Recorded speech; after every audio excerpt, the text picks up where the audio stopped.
Hike. Hello again, my fellow Bears fans. Your boy Roy for Chicago Football Talk. And on this latest breakdown video, I want to show you a couple of examples of how football is all about chess, how you need to make in-game adjustments, and how you need to learn from your mistakes quickly within the game. And if you do, you're able to capitalize. It also goes to show you the power of the audible. When you guess wrong and pick a wrong play, you can get into the right play. And it also plays into the discussion of why they want Jay Cutler to run the no huddle more, where he can just call the plays at the line of scrimmage. This play I'm going to go back to is the 3rd and 1 interception. The Bears get a certain look, they get a dime look, and then they get that same look again on their very next 3rd down. The first one was 3rd and 1, the second one was 3rd and 5. So let's get right into it. Here's the 3rd and 1 play, the interception of Brandon Marshall. The Jaguars come out in a dime look, and let me break down the coverage for you a little bit here.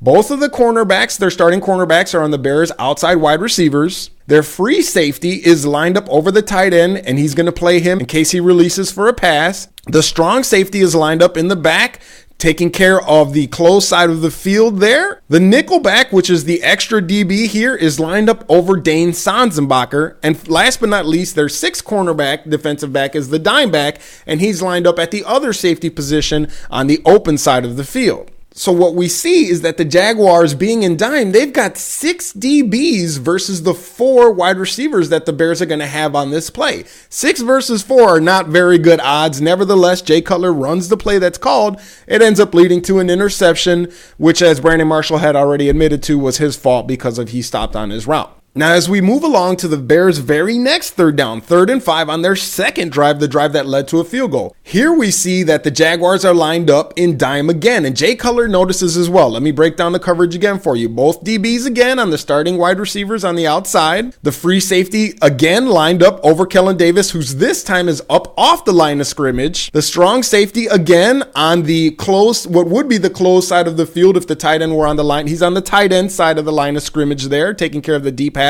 The nickel, the first extra back, is lined up again over Dane Sanzenbacher, and then the dime, the second extra defensive back, again lined up, taking care of the open side, what would be the open side of the field in the deep half. So Jay Cutler sees again already 6 versus 4 again. No, I don't want to even think about throwing a pick. And even though they're in 3rd and 5, he decides to check to a run play, which is awesome. So let's get into how he makes these adjustments. Now, moving to the broadcast angle, we see that Jay Cutler notices again, he's going to start walking up to the line so that he can make his checks. Notice right here, he's starting to talk to the right side of the offensive line as he signals Matt Forte to move to the other side to line up on the opposite side of where he's at. Now, as we move forward, he looks and starts talking to the left side of his line. I'm going to get to the closer view that they ended up showing on the replay. You see him talking to the left side of the line.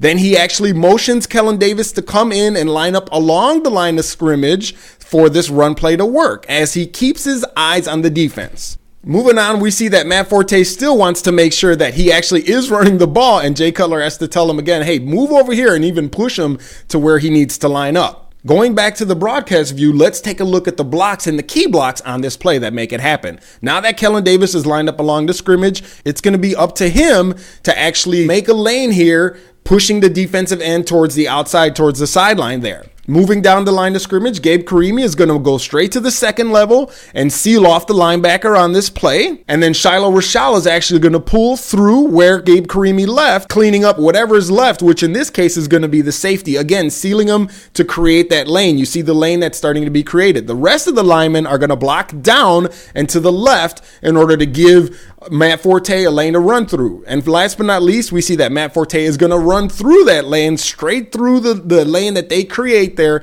to pick up the first down. As we move forward, we see the blocking is starting to take shape. Kellen Davis has turned his end. Shiloh Rashal is about to pick up the garbage, if you will, though. Seals the safety off. Gabe Karimi sealed the linebacker off, giving Matt Forte a free lane to run straight through and gain the first down.